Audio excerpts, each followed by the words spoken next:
All right, you're welcome back to Rubbing Minds, and we're going to be shifting gears now, talking about very interesting things, movies, social responsibility, and all of that. And I have here with me Chioma Onyenwe, is a producer. Thanks for being here today. Thanks for having me. And of course, Ade Bantu, musician, amongst many other things, actually. Thanks for coming. I want to start off with, we're going to be talking about a short film, I believe. A feature film. A feature film, I beg your pardon. And all you've done with it, we know there are a lot of nominations and how you got there. But I want to start off with the theme, or why you decided to do this film. And it has to do with people with a learning disability and all of that. Take us down, tell us your story. Okay, thank you. Really, the film touches on dyslexia. And dyslexia is a learning disorder that affects almost 17% of the population. So it basically affects how people read and write and how they learn. But it's not something that people talk about at all. So if you're coming up when you're young and you're in school and you're not learning the same way as other people are learning, you're castigated, there's stigma. And I have a cousin who's dyslexic, so I knew I wanted to touch on an issue that hits close to home. People tend to not take dyslexia very seriously, especially in this part. They think, oh, you're just not smart enough. How with Nigeria now, speaking for us, how aware are we of it as a problem, and are people really conscious of it? I don't think so. We're generally not aware. I don't think people are, you know your friend that has an issue that is not so quick on the uptake. Yeah. And okay, maybe this person doesn't write as well, or it doesn't read fast.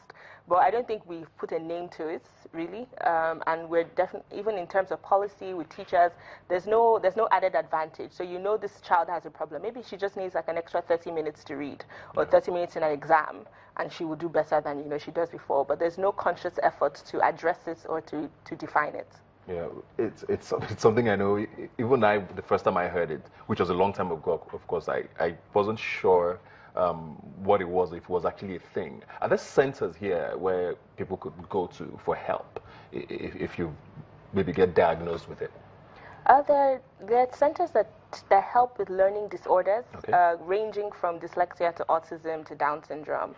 While I was making the film, I worked with Helping Hands, and she has a school in Festac in Abuja where she teaches kids with learning disorders, and beyond that also go to sensitize schools, sensitize policy, sensitize areas where you're just, it gets, once you go beyond dyslexia, it becomes even a witchcraft issue. So in places where there's no education at all. So things you can do to avoid it, how you can learn, and it's treatable as well. So, exactly, that's the most important thing. It's not like the end of the world. No, it's not. There's so many celebrities living with the dyslexia. Tom Cruise, Whoopi Goldberg. So there are people that are known. I think even Ike Osakioduwa did tweet once. Okay. That he did have it when he was younger. Okay. Yeah. So I mean, it's something that people can relate to. Yeah, something that people can, and it doesn't affect. They're still higher than average IQ. Yeah. It doesn't affect understanding or learning. It's just a little bit of effort in terms of literacy. Let's look at Ade now. Before we get into the movie, I mean, you like I said, you're a man of many parts. I want to talk about Afropolitan vibes, yes. Which has taken Lagos by storm in the last couple of months. I mean, years actually. 3 years. But it's gotten wilder by the day. Yes. I mean, I know you've done a lot of interviews on that and asked a lot of questions. But are you happy with where it is now? I am. We started with 100 people, close to 5,000 in attendance now. What was important to me and my band, Bantu, was that we wanted to kind of rekindle that live music spirit that you had in Lagos once, where in the 70s, 80s, you could go to 10, 20 different spots and listen to the likes of Fela, Ike Dairo, Olaya. And have a concert. And just have a beautiful weekend, and nothing against popular music. I think it's very important, but you need a balance. Yes. And you need artists to understand that in order to sustain a career beyond charts placement, you need to be a good performer. You need to be able to interact with an audience. If you want to survive as an entertainer, you need to be good as a live performer. Well, people did go crazy recently a little with a price increase.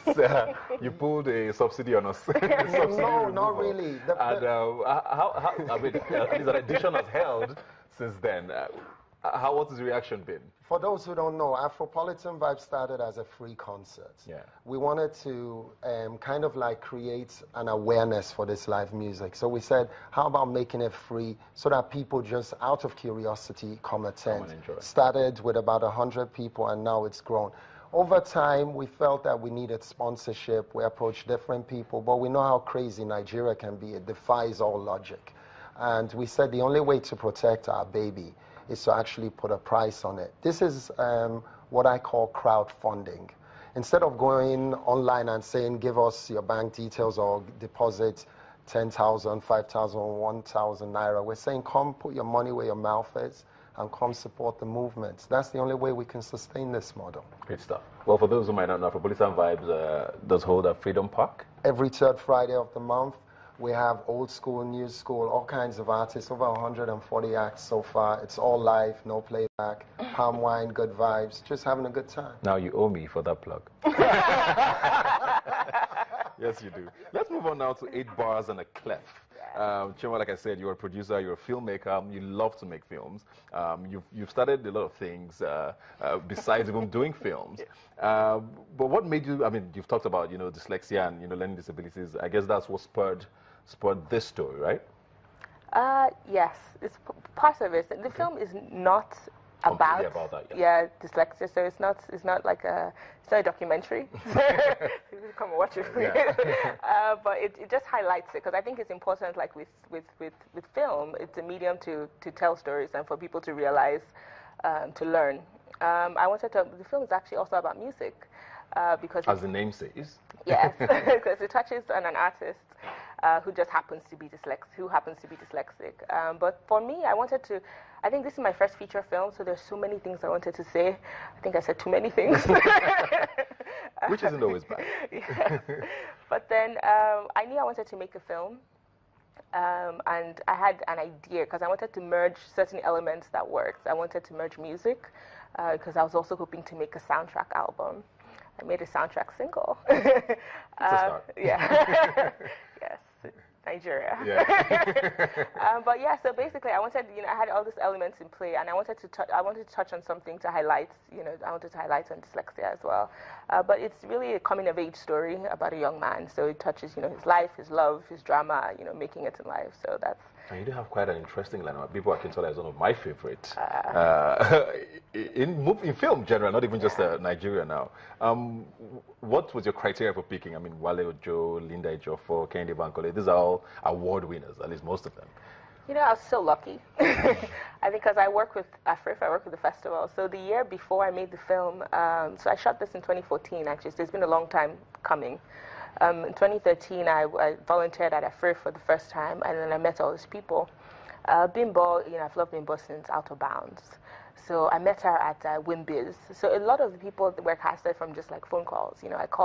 I met Wale before, I'd met Linda. And then, so it was mainly, I knew Ade. I've been going for Afropolitan Vibe for a very long time. And so basically, I saw him perform at Freedom Park, and I was just thinking, I wanted a feeling, I guess, so which I got when I saw him perform, although it's his first film. So yeah, it's a mix of new and old, and experienced. Yeah. So I was just lucky, I think, to be able to, call in people and say, I'm making my film. It's my first film. Trust me. Yeah, you made your debut. Yes. That's what I said at the beginning, amongst many other things. I didn't want to give it away.